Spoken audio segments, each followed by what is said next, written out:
Meus amados irmãos e irmãs, a liturgia deste segundo domingo da Quaresma pode até nos parecer contraditório, porque nós estamos na Quaresma, nesse tempo de penitência, e então nós ouvimos no Evangelho, o Evangelho da transfiguração do Senhor. Ou seja, esse momento de glória, da manifestação gloriosa de Deus àqueles seus apóstolos, aqueles três, Pedro, Tiago e João.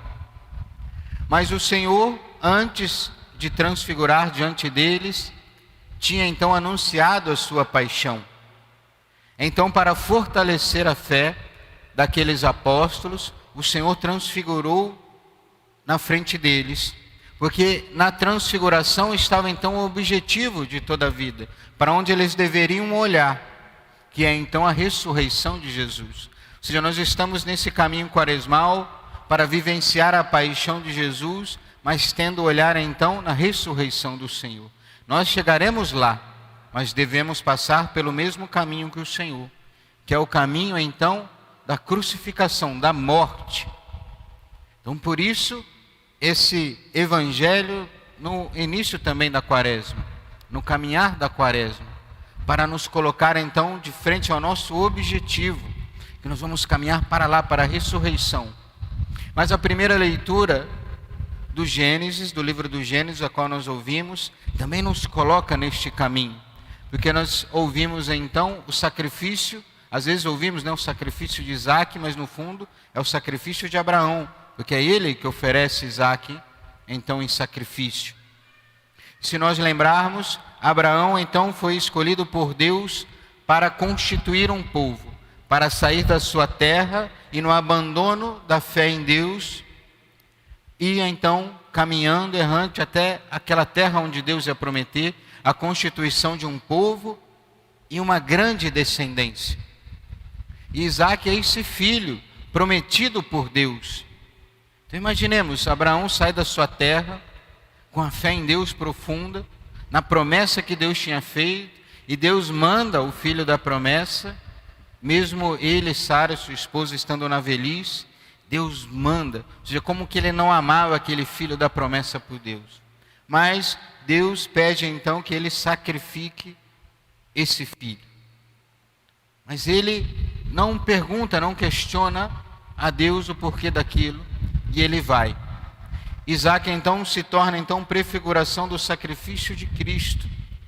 Porque aquele filho inocente que sobe ao monte, carregando então as madeiras sobre as costas, da qual então ele seria ofertado, da qual seria construído o altar e ele seria então oferecido a Deus.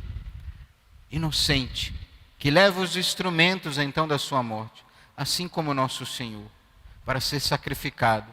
Porém, Deus, ao ouvir então no seu coração aquela oferta que agradou o coração de Deus, ele então não permite que Abraão ofereça o seu filho, e então providencia um animal para a sua oferta, porque no coração ele já tinha oferecido o seu filho.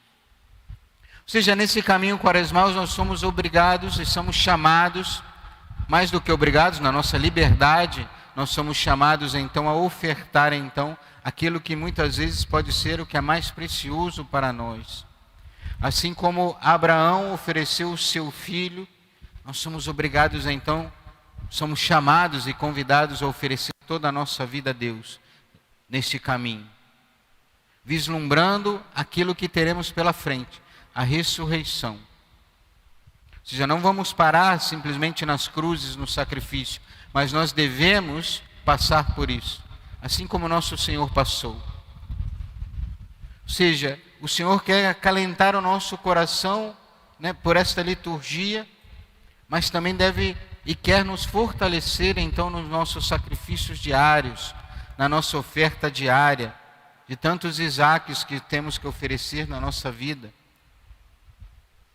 que pode ser tantas coisas, seja a fuga do nosso pecado, seja abandonar a vida de fato de pecado, dentro do matrimônio, abandonar muitas vezes uma vida de infidelidade, e abraçar então a fidelidade e viver para a sua família, de se abrir à generosidade para Deus e assim ter os filhos que Deus pedir.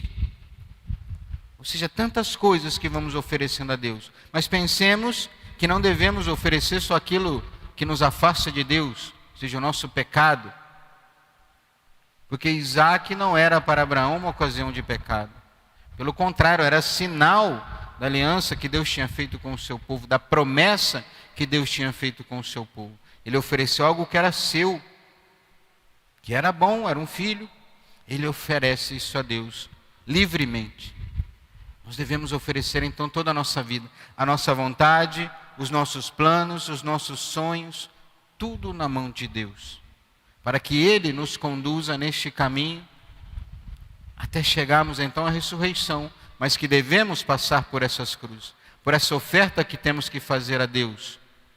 Ou seja, não podemos nos enganar, achar que vamos então de encontro com Deus na nossa vida eterna depois da nossa morte, se aqui não oferecemos também sacrifícios agradáveis a Deus.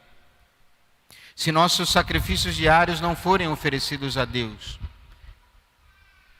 Se não vivemos uma vida de união com Deus, de não buscarmos uma profunda vida de coerência, de fato uma vida cristã católica, não podemos nos iludir.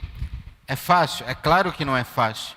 Nesse caminho quaresmal, tudo isso nos mostra que não é fácil fazer uma penitência, fazer uma mortificação, nos propor a ter uma vida de oração, a praticar a caridade, principalmente com aqueles que às vezes nos fazem até mal, ou nos trazem às vezes uma repugnância, quando vemos, por exemplo, alguém na rua, e nós temos um coração generoso, caridoso, com aqueles que muitas vezes nos causam um estranhamento. É claro que não é fácil, mas o Senhor nos dá hoje o vislumbre dessa transfiguração, né, de Moisés e Elias que se transfiguram com o nosso Senhor. Ou seja, toda a lei de Deus e os profetas estavam ali com o Senhor. Ou seja, o caminho nos foi dado, de cumprirmos os mandamentos, de ouvirmos os profetas, de ouvirmos a Santa Igreja, neste caminho terreno, nessa peregrinação. Que vamos sim passar por muitas dificuldades, mas se vivemos tudo isso unido a Deus, lutando a cada dia, caindo e levantando, nós vamos então vislumbrar não só a transfiguração do Senhor, mas também a sua ressurreição, e vamos ressuscitar com Ele para a vida eterna. Porque se lembrarmos, por fim, como São Marcos nos conta hoje no Evangelho, essa transfiguração, estavam eles com vestes brancas resplandecentes, que nos faz então alusão também ao Evangelho de São João, no Apocalipse de São João, quando ele pergunta quem eram aquelas pessoas que estavam com as alvas brancas, alvejadas, e é contado a ele então que foram aqueles que passaram pela tribulação, que derramaram o seu sangue e tiveram suas vestes então lavadas pelo sangue do Cordeiro. Tiveram então suas vestes brancas, resplandecentes, que assim nós possamos também ser. Se deixarmos então esse preciosíssimo sangue de Jesus nos lavar completamente, entregando a nossa vida a Ele. Muitos na história da igreja, inclusive hoje, entregam inclusive a sua vida no martírio. Mas nós somos convidados a entregar a nossa vida todos os dias, no martírio diário, de entrega total a Deus, das pequenas e das grandes coisas, sabendo que a ressurreição é só no fim, é só o fim, mas nós temos que passar pelo caminho da cruz, temos que passar pelo Calvário, e que passemos então unidos a Deus. Ou seja, busquemos de fato uma vida de oração, uma vida de penitência, uma vida de caridade, para nos unirmos fortemente a Deus na cruz, para também estarmos unidos a Ele na ressurreição. Que a Santíssima Virgem Maria nos ajude nesse caminho quaresmal, a nos entregarmos totalmente a Deus, assim como ela entregou-se toda a Deus. Louvado seja nosso Senhor Jesus Cristo, para sempre seja louvado, e sua Mãe Maria Santíssima.